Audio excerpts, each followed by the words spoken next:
Salam, berjumpa lagi dengan saya Effendi Tobing dalam Boker Top Channel. Saat teduh sejenak episode yang ke-94. Pada hari ini kita akan bersama-sama membahas satu topik dari kitab Yesaya. Kita akan membaca dari pasal yang kelima kitab Yesaya. Saya akan mulai membaca dari ayat pertama sampai dengan ayat yang ke-7. Aku hendak menyanyikan nyanyian tentang kekasihku, nyanyian kekasihku tentang kebun anggurnya. Kekasihku itu mempunyai kebun anggur di lereng bukit yang subur.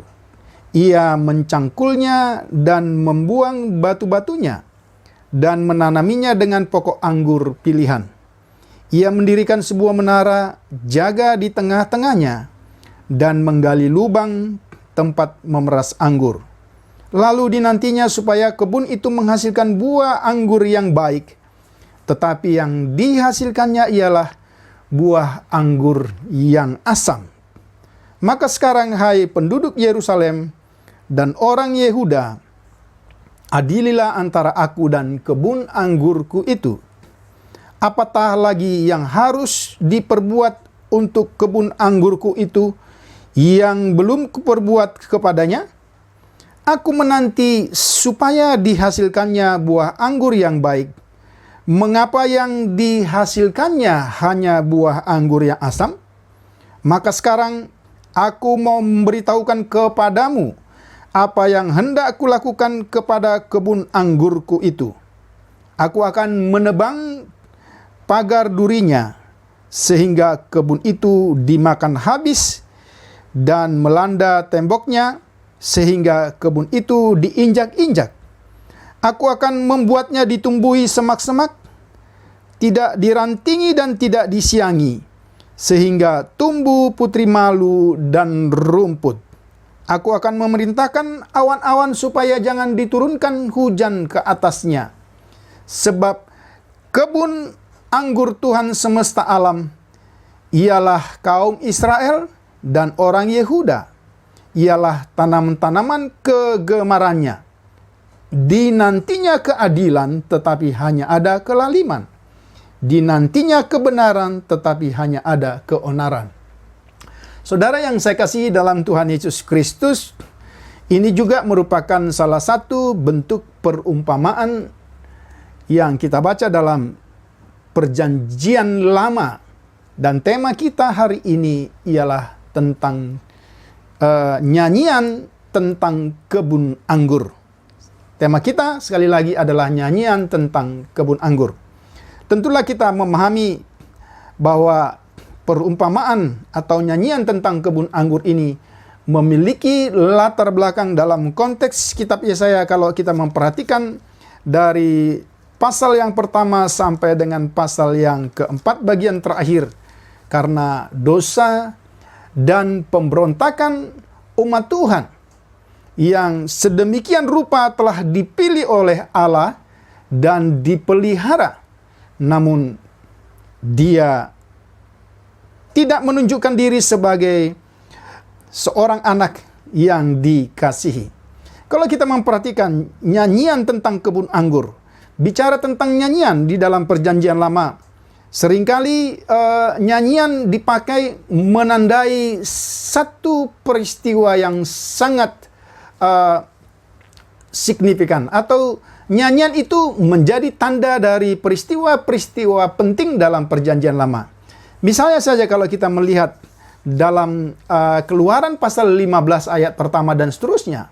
Di sana kita melihat nyanyian yang tertua dalam perjanjian lama, itulah nyanyian Musa. Setelah Tuhan menyelamatkan mereka dari tentara Firaun dan menyeberang laut Teberau. Kemudian kalau kita memperhatikan juga Bilangan 21 ayat 17. Bagaimana juga ada nyanyian bangsa Israel ketika mereka berjalan di padang gurun.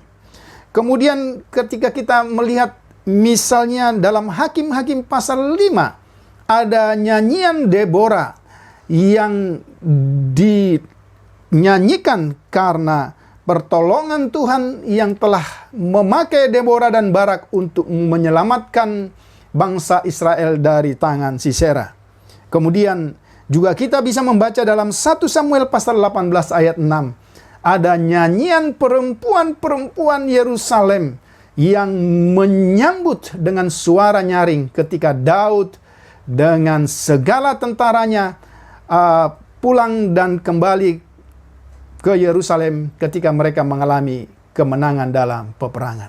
Di sini sangat jelas nyanyian seringkali dipakai untuk menandai satu peristiwa. Termasuk nyanyian kebun anggur ini. Tentulah tujuan nyanyian ini digunakan untuk menarik perhatian orang yang pada waktu itu lewat atau lalu lalang, sehingga mereka dapat berhenti dan menyimak apa arti dari nyanyian tentang kebun anggur itu. Yang pertama yang bisa kita lihat, siapakah kebun anggur yang dimaksud? Siapakah kebun anggur itu? Kalau kita memperhatikan di dalam ayat 7 sangat jelas bahwa kebun anggur itu adalah Israel sendiri. Kebun anggur seringkali menjadi simbol yang dipakai bagi Israel. Itu bisa kita lihat dari ayat 7. Kemudian juga dalam Keluaran 15 ayat 7. Kemudian di dalam ayat-ayat lain misalnya Yeremia 2 ayat 2 dan seterusnya. Seperti juga misalnya pohon zaitun, burung merpati. Israel itu adalah bangsa pilihan Allah. Ia disebut, kalau kita memperhatikan di dalam ayat yang saya sudah baca tadi, khususnya di dalam ayat yang kedua. Israel bukan hanya sekedar kebun anggur atau pokok anggur, tapi ia disebut sebagai pokok anggur pilihan. Artinya Israel itu adalah benih pilihan. Benih atau bibit unggul. Ini mengacu kepada, kalau kita melihat jenis-jenis anggur, ini mengacu kepada anggur merah yang dikenal sebagai sorek. Bisa kita baca misalnya dalam Yeremia 2 ayat 21. Anggur ini mendapatkan namanya dari sebuah lembah di Palestina.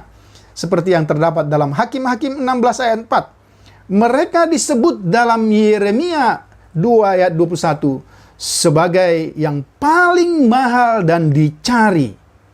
Dari beragam anggur, dialah anggur yang paling mahal dan dicari. Jenis pohon anggur ini bahkan disebutkan dalam sebuah nubuatan mesianik yang bisa kita lihat dalam Kejadian pasal 49 ayat 11. Kemudian yang kedua, apa yang dilakukan pemilik anggur terhadap kebun anggurnya.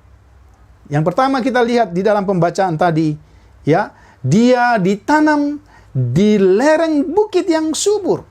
Ada wadah yang subur untuk menanam kebun anggur pilihan atau pokok anggur pilihan itu.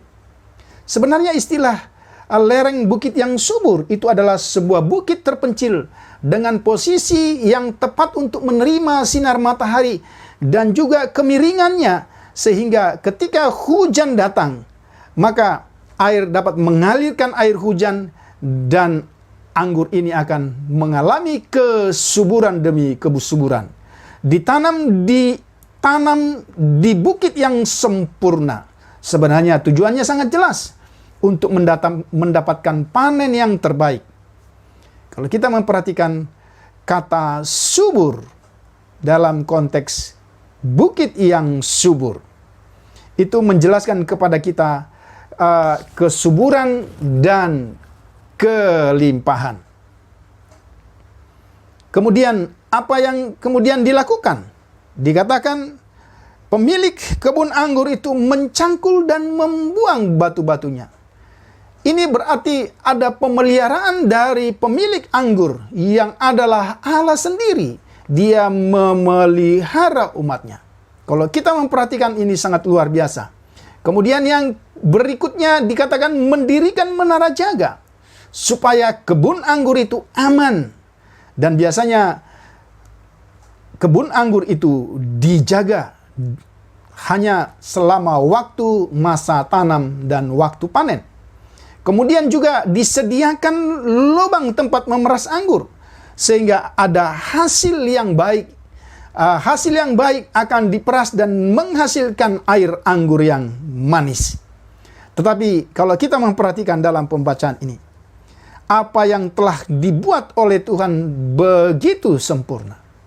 Dari bibit unggul, tanah yang subur, pemeliharaan yang sungguh teratur, kemudian perawatan dan penjagaan yang begitu luar biasa. Pastilah ketika kita menjadi seorang pemilik anggur seperti dalam pembacaan ini, yang kita harapkan adalah buah anggur yang manis dan menghasilkan banyak buah anggur yang akan menjadi berkat bagi pemiliknya. Namun dalam pembacaan kita pada hari ini, jelas di dalam ayat 2 bagian yang terakhir, dimulai dengan kata tetapi. Ada satu kontras dari apa yang dibuat oleh pemilik anggur, apa yang diusahakan, apa yang telah dilakukan oleh pemilik anggur. Ada kontras karena kata tetapi yang dihasilkan ialah buah anggur yang asam. Ada beberapa terjemahan dalam bahasa Inggris, juga dalam bahasa beberapa versi dikatakan ada yang menerjemahkannya buah yang tidak berharga, buah anggur yang asam, anggur asam, bahkan ada yang menerjemahkannya sebagai semak berduri. Ini satu hal yang tidak diharapkan terjadi. Tentulah ada satu kekecewaan, ada satu hal yang tidak diharapkan terjadi. Namun itulah yang terjadi bagi hidup umat Tuhan. Kemudian kalau kita memperhatikan apa yang harus dilakukan pemilik kebun anggur ini, di dalam ayat yang ketiga dia katakan, maka sekarang hai penduduk Yerusalem dan orang Yehuda, adililah antara aku dan kebun anggurku itu.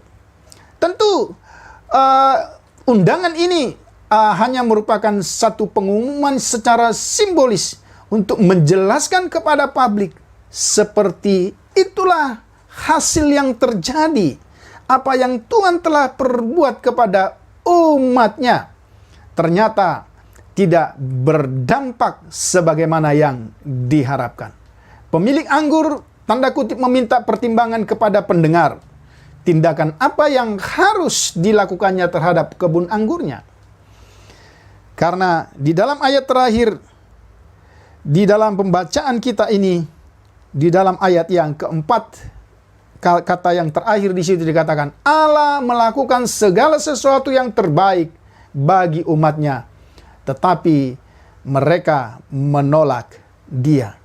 Kemudian dari ayat yang ke-5 sampai dengan ayat yang ke-7 kita melihat apa tindakan yang dilakukan oleh pemilik kebun anggur yang adalah Allah sendiri terhadap kebun anggurnya yang adalah umat yang telah dipelihara dan dirawat sedemikian rupa. Yang pertama, pemilik anggur mengumumkan apa yang akan dilakukannya terhadap kebun anggurnya. Dia akan menebang pagar duri atau penjaga, pembatas, sehingga binatang-binatang dapat masuk dan merusak tanaman itu. Dia akan merusak temboknya sehingga mereka atau kebun anggur itu dapat diinjak-injak oleh orang. Kemudian dia akan membuat kebun anggurnya ditumbuhi semak-semak, tidak dirantingi, tidak disiangi, sehingga tumbuh putri malu dan rumput. Ini mau menggambarkan, saudara, bahwa akhir dari satu kehancuran, dari penghakiman Tuhan secara total. Itu bisa kita lihat Kalau kita membaca kelanjutan cerita ini nanti, kisah ini bisa kita lihat dalam Yesaya pasal 5 ayat yang ke-30. Kemudian yang berikut yang dilakukan, ia memerintahkan awan-awan supaya jangan diturunkannya hujan ke atas kebun anggur, sehingga kebun anggur akan mengering dan mati. Saudara, kalau kita membandingkan ini dengan ucapan berkat dan kutuk dalam Ulangan 28 sampai ayat 23 sampai 24, yaitu ucapan kutuk. Ya, ucapan ini seringkali digunakan oleh Tuhan, mendatangkan awan, mendatangkan hujan bagi tumbuh-tumbuhan. Seringkali digunakan oleh Tuhan ketika Dia akan menghakimi umatnya, mendatangkan hujan, awan sebagai ucapan berkat, tetapi menghentikan awan dan hujan bagi tumbuh-tumbuhan itu sebagai ucapan kutuk. Itu kita bisa lihat dalam Ulangan pasal yang ke-28 ayat 12 sebagai berkat, tetapi dalam Amos pasal 4 ayat 7 dan Zakaria 14 ayat 17 itu sebagai ucapan kutuk. Yang terakhir saudara, apa yang diharapkan Tuhan dan apa yang dilakukan Israel kebun anggurnya itu. Kalau kita membaca sekali lagi di ayat 7, sebab kebun anggur Tuhan semesta alam ialah kaum Israel, dan orang Yehuda ialah tanaman-tanaman kegemarannya. Apa yang diharapkan Tuhan? Keadilan, mispat. Tetapi yang dilakukan oleh bangsa Israel adalah kelaliman, mispat. Jadi kalau kita memperhatikan dalam bahasa aslinya ada semacam permainan kata yang mudah diingat antara keadilan itu mispat dan kelaliman itu mispak. Kemudian apa yang diharapkan Tuhan kemudian adalah kebenaran, zedakah, ya. Tetapi yang umatnya lakukan adalah keonaran, kecurangan, zeakah. Ada kebenaran yang diharapkan, zedakah, tetapi yang terjadi adalah zeakah. Nanti kalau kita memperhatikan kemudian inilah yang menjadi latar belakang ucapan Tuhan Yesus dalam Yohanes pasal yang ke-15. Ketika Tuhan Yesus mengajar murid-murid secara khusus, dia katakan, akulah pokok anggur yang benar dan kamulah ranting-rantingnya. Maka saudara, sebagai pelajaran dari bagian ini, tentu kita harus menyadari kalau kita umat pilihan yang telah ditanam oleh Tuhan di tanah yang subur. Artinya Tuhan telah menyelamatkan kita, Tuhan telah memelihara kita, dan yang diharapkan kita bisa bertumbuh dan menghasilkan buah menjadi kemuliaan bagi namanya. Namun dalam pelajaran kali ini kita melihat apa yang diharapkan Tuhan itu tidak terjadi. Yang terjadi justru sebaliknya. Namun tentulah ini menjadi berkat bagi kita hari ini. Karena ini menjadi pelajaran supaya apa atau kegagalan yang terjadi dalam konteks nyanyian kebun anggur ini tidak terjadi kepada kita. Tetapi yang harusnya kita lakukan sebagaimana Tuhan Yesus katakan dalam Yohanes pasal yang ke-15. Ya, di dalam Yohanes pasal yang ke-15 ayat yang ke-7 sampai dengan ayat yang ke-8. Jikalau kamu tinggal di dalam aku dan firmanku tinggal di dalam kamu, mintalah apa saja yang kamu kehendaki dan kamu akan menerimanya. Dalam hal inilah Bapa-Ku dipermuliakan, yaitu jika kamu berbuah banyak, dan dengan demikian kamu adalah murid-muridku. Dari nyanyian kebun anggur ini, semua saudara sahabat dimanapun kita menyaksikan tayangan ini, kita perlu terus belajar dan belajar bahwa kita adalah kebun anggur yang Tuhan pilih, yang seharusnya kita bertumbuh karena kita menempel pada pokok anggur, itulah Yesus Kristus. Dan pertumbuhan ini harus menghasilkan buah, sehingga nama Tuhan dipermuliakan melalui kehidupan kita. Kiranya firman Tuhan yang singkat ini bisa menjadi berkat bagi kita semua. Salam.